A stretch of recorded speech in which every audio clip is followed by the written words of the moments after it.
Hello बच्चों, स्वागत है आपका अपने चैनल वाईफाई गुरुजी में। जैसे कि आपको इससे पहला जो टॉपिक था एसिटिक अम्ल, उसके बारे में बताया गया था और वो टॉपिक आपका कंप्लीट हो गया।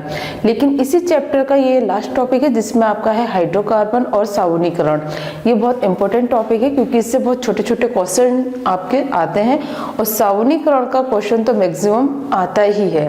तो आज सबसे पहले सभी को हैप्पी न्यू ईयर, नए साल की हार्दिक शुभकामनाएं देना चाहती हूँ, जिससे कि आपका आने वाला भविष्य बहुत ही अच्छा रहे। चलिए अब बात करते हैं अपने सब्जेक्ट की, जिसमें क्या आपका चल रहा है सावनीकरण। बच्चों इसमें है क्या क्वेश्चन आपका हाइड्रोकार्बन पे बनता है इस प्रकार से। मैंने आज क्वेश्चन लिख भी दिया है बोर्ड पर, आप देख लीजिएगा। हाइड्रोकार्बन किसे कहते हैं? एलिफेटिक हाइड्रोकार्बन कितने प्रकार के होते हैं? तो इसका जो आंसर आता है बच्चों ये है, हाइड्रोकार्बन किसे कहते हैं? तो हाइड्रोकार्बन का मतलब है जिसमें कि हाइड्रोजन प्लस कार्बन, जो हाइड्रोजन प्लस कार्बन इनके मिलने से बनता है, या फिर हम ये कहेंगे वे यौगिक जिनमें केवल कार्बन और हाइड्रोजन उपस्थित होते हैं वे हाइड्रोकार्बन कहलाते हैं। ठीक है, क्या कहेंगे? वे यौगिक जिसमें हाइड्रोजन और कार्बन उपस्थित होते हैं हाइड्रोकार्बन कहलाते हैं। अब एग्जाम्पल के आधार पर देखिएगा, जैसे कि आपका CH4। ठीक, CH4 में क्या हो गया आपका? कार्बन और हाइड्रोजन, तो ये क्या कहलाएंगे? आपके हाइड्रोकार्बन। या देखिएगा, इसकी हम इस तरीके से इसका आप आंसर लिखेंगे, वे यौगिक जिसमें कार्बन व हाइड्रोजन उपस्थित होते हैं क्या कहलाते हैं? आपके हाइड्रोकार्बन। ठीक, अब बात आती है कि एलिफेटिक हाइड्रोकार्बन किसे कहते हैं? एलिफेटिक हाइड्रोकार्बन कहा जाता है कि वे हाइड्रोकार्बन जो कि खुली श्रृंखला में जुड़े हुए होते हैं या जो कि खुली श्रृंखला में होते हैं वे एलिफेटिक हाइड्रोकार्बन कहलाते हैं। या फिर हम ये भी कह सकते हैं कि जिन यौगिकों में उपस्थित परमाणु की सभी श्रृंखलाएं खुली होती हैं वे एलिफेटिक हाइड्रोकार्बन कहलाते हैं। तो जैसे कि आप ये देखिएगा कि खुली श्रृंखला का मतलब क्या है? ये कार्बन से, ठीक, अभी क्या है एक सीरीज में चल रहा है तो हम इसे कहेंगे खुली श्रृंखला। एक आती है बंद श्रृंखला। बंद श्रृंखला क्या होती है? इस तरीके से, ये तो ये कहलाती है आपकी बंद श्रृंखला। तो इस तरीके से जब कार्बन किसी यौगिक में होते हैं हाइड्रोकार्बन, तब इन्हें हम कहते हैं एलिफेटिक हाइड्रोकार्बन। और जब बंद श्रृंखला में होते हैं तब हम इसे कहते हैं एरोमेटिक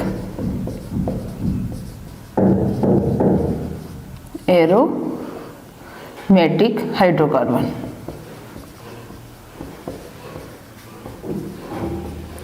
इसमें जो बात की गई है क्वेश्चन में आपके, तो इतना आपका क्लियर हो जाता है कि वे यौगिक जिनमें कार्बन व हाइड्रोजन उपस्थित होते हैं उन्हें हम हाइड्रोकार्बन कहते हैं। अब बात आती है एलिफेटिक हाइड्रोकार्बन कि वे यौगिक जिसमें कि कार्बन हाइड्रोजन परमाणु एक खुली श्रृंखला में होते हैं वे आपके एलिफेटिक हाइड्रोकार्बन कहलाते हैं।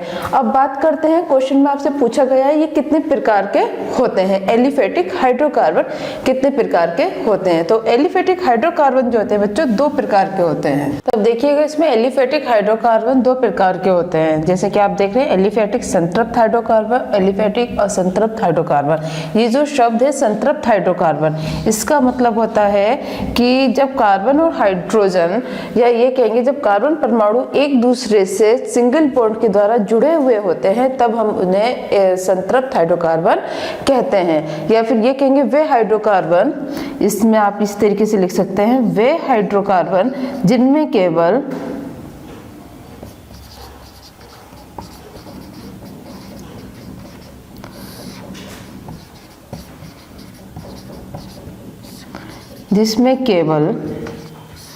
सिंगल या फिर हम कहेंगे एकल बंध, ये इसका मुख्य पार्ट है, एकल बंध होते हैं,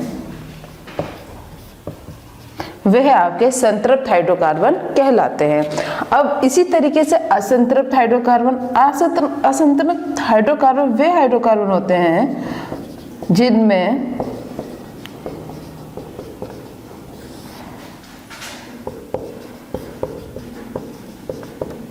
जिसमें केवल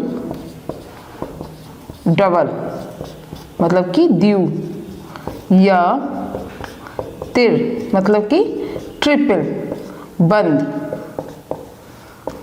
उपस्थित होते हैं, वे आपके असंतृप्त हाइड्रोकार्बन कहलाते हैं। क्लियर हो गया कि एलिफेटिक हाइड्रोकार्बन दो प्रकार के होते हैं, संतृप्त हाइड्रोकार्बन और असंतृप्त हाइड्रोकार्बन। कैसे होते हैं संतृप्त हाइड्रोकार्बन? वे हाइड्रोकार्बन जिनमें केवल एकल बंध प्रेजेंट होता है, मतलब सिंगल बॉन्ड उपस्थित होता है, वे आपके संतृप्त हाइड्रोकार्बन कहलाते हैं। असंतृप्त हाइड्रोकार्बन वे हाइड्रोकार्बन जिनमें कार्बन के बीच में डबल या ट्रिपल बॉन्ड उपस्थित होता है, वे आपके असंतृप्त या अनसैचुरेटेड हाइड्रोकार्बन कहते हैं। इंग्लिश में संतृप्त को कहा जाता है सैचुरेटेड और इसे कहा जाता है अनसैचुरेटेड हाइड्रोकार्बन। अब इसको एग्जाम्पल के माध्यम से आप समझिएगा कि किस तरीके से ये होते हैं।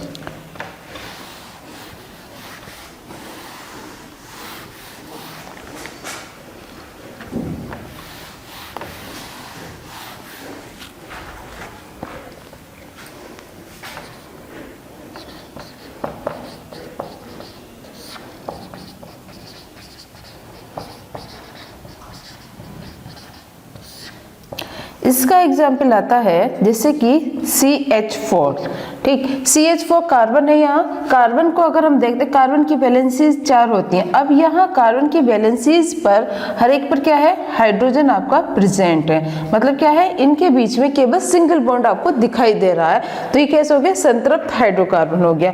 या फिर इसका दूसरा एग्जाम्पल आप ये भी ले सकते हैं कि जैसे कार्बन है ये इस प्रकार से, ये मतलब क्या है, ये आ जाएगा आपका C2H6। अब यहाँ पर चारों वैलेंसी सिंगल बॉन्ड के द्वारा यहाँ जुड़ी हुई है और यहाँ आपका क्या आ गया, हाइड्रोजन। तो इसमें क्या आप देखेंगे, कार्बन और हाइड्रोजन के बीच में या कार्बन कार्बन के बीच में हर जगह आपका सिंगल बॉन्ड प्रेजेंट है। तो ये संतृप्त हाइड्रोकार्बन मतलब क्या है, इसमें कि कार्बन और हाइड्रोजन या कार्बन कार्बन के बीच में आप सिंगल बॉन्ड देखेंगे तो सिंगल बॉन्ड आपको दिखाई दे रहा है, इसका मतलब क्या, कार्बन अपनी बैलेंसेस को पूरी कर रहा है, तो इसीलिए ये आपका संतृप्त हाइड्रोकार्बन कहलाता है। अब बात करिएगा असंतृप्त हाइड्रोकार्बन की।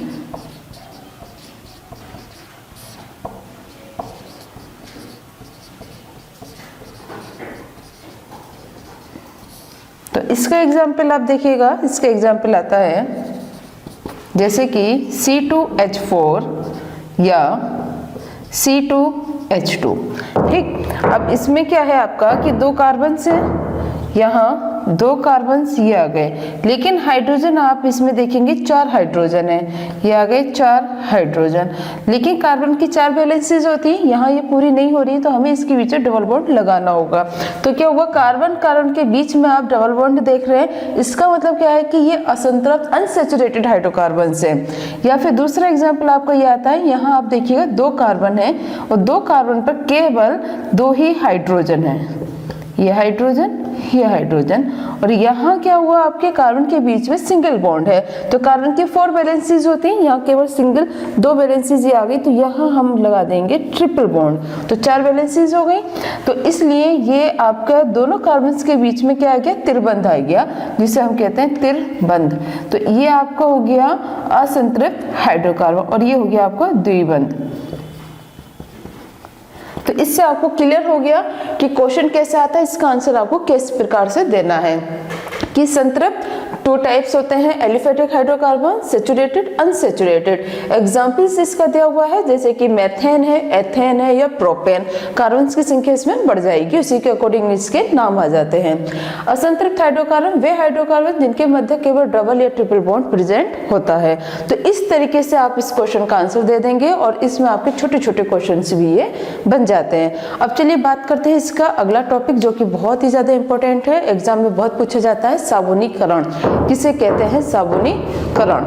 तो देखिएगा अगला क्वेश्चन आपका आता है साबुन किसे कहते हैं, इसको बनाने के रासायनिक समीकरण लिखिए या साबुनीकरण पर टिप्पणी लिखिए। दो तरीके से क्वेश्चन आपका आता है और बहुत ही ज़्यादा एग्जाम में ये पूछा जाता है। तो अब ऐसा है, क्वेश्चन का आंसर को सॉल्व करने से पहले चैनल को सब्सक्राइब जरूर कीजिएगा, बेल आइकन को दबाइएगा और अपने फ्रेंड्स के साथ शेयर भी करिएगा। तो देखिएगा इसका आंसर क्या होता है, साबुन किसे कहते हैं। तो साबुन होता है कि उच्च अणुभार वाले मोनोकार्बोक्सिलिक अम्लों के सोडियम या पोटेशियम लवण साबुन कहलाते हैं। कहने का तात्पर्य इसमें क्या आता है कि जो उच्च अणुभार वाले वसा या तेल हैं, अगर हम उनकी अभिक्रिया सोडियम हाइड्रोक्साइड या पोटेशियम हाइड्रोक्साइड से कराते हैं तब उससे हमारा जो लवण प्राप्त होता है वह साबुन कहलाता है। समझ में आ गया होगा आपके, बहुत कई तरीके से आपको इसकी डेफिनेशन बता दी गई है। अब इसकी रिएक्शन में देखिएगा कि रिएक्शन किस तरीके से आती है। जैसे कि उच्च अणुभार वाले जो कार्बोक्सिलिक अम्ल हैं वो क्या होते हैं, ये आता है आपको जैसे CH2O, CO, C17H35, ठीक, CHO, CO, C17H35।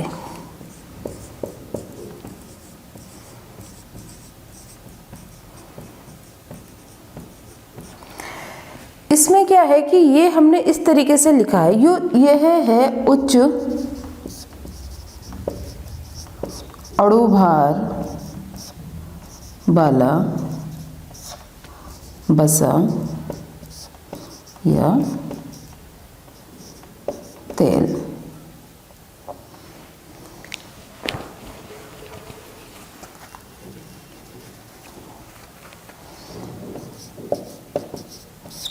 ठीक, ये अब इसकी अभिक्रिया हम कराएंगे उच्च अणुभार वाले वसा या तेल की क्रिया कराते हैं हम सोडियम हाइड्रोक्साइड। अब 3 मोल लेंगे इसके सोडियम हाइड्रोक्साइड। सोडियम हाइड्रोक्साइड की जगह आप पोटेशियम हाइड्रोक्साइड भी ले सकते हैं। पोटेशियम हाइड्रोक्साइड क्या होता है, KOH। इसके साथ इसकी हम अभिक्रिया कराएंगे। ठीक, ये आपको दिखाई दे रहा है, ठीक है। ये उच्च अणुभार वाले वसा तेल हैं और ये हम सोडियम हाइड्रोक्साइड से इसकी अभिक्रिया कराते हैं। तो इसमें जो अभिक्रिया होती है ये इस तरीके से, यहाँ से इतना भाग इसका और यहाँ से इतना पार्ट, ठीक, ये क्रिया करता है। और यहाँ क्या होगा, ये जो हाइड्रोजन बचे हुए हैं ये हाइड्रोजन यहाँ आकर लग जाएंगे और ये आपका बन जाएगा ग्लिसरॉल, CH2OH, CHOH, CH2OH। ये आपका बन गया ग्लिसरॉल।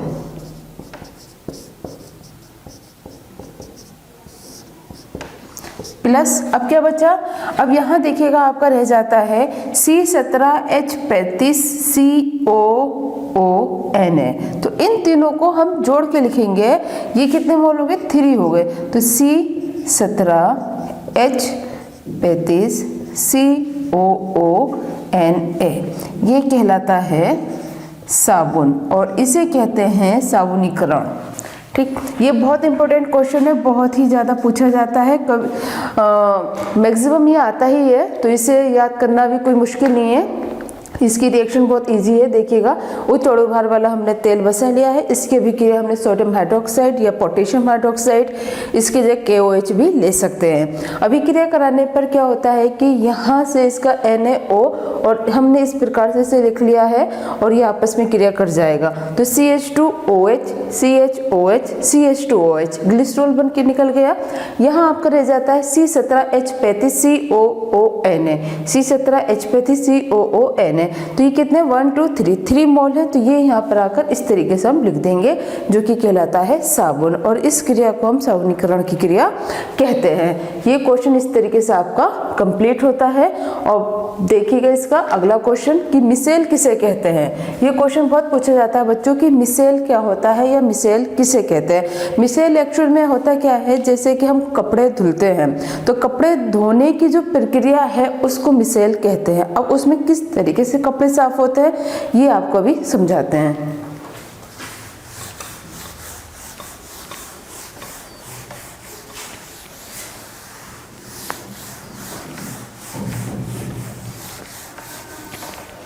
क्वेश्चन आपका ये आता है,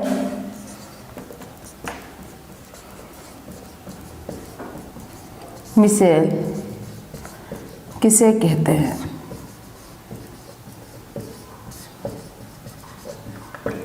मिसेल किसे कहते हैं, उदाहरण द्वारा समझाइए। तो यह आ जाता है उदाहरण द्वारा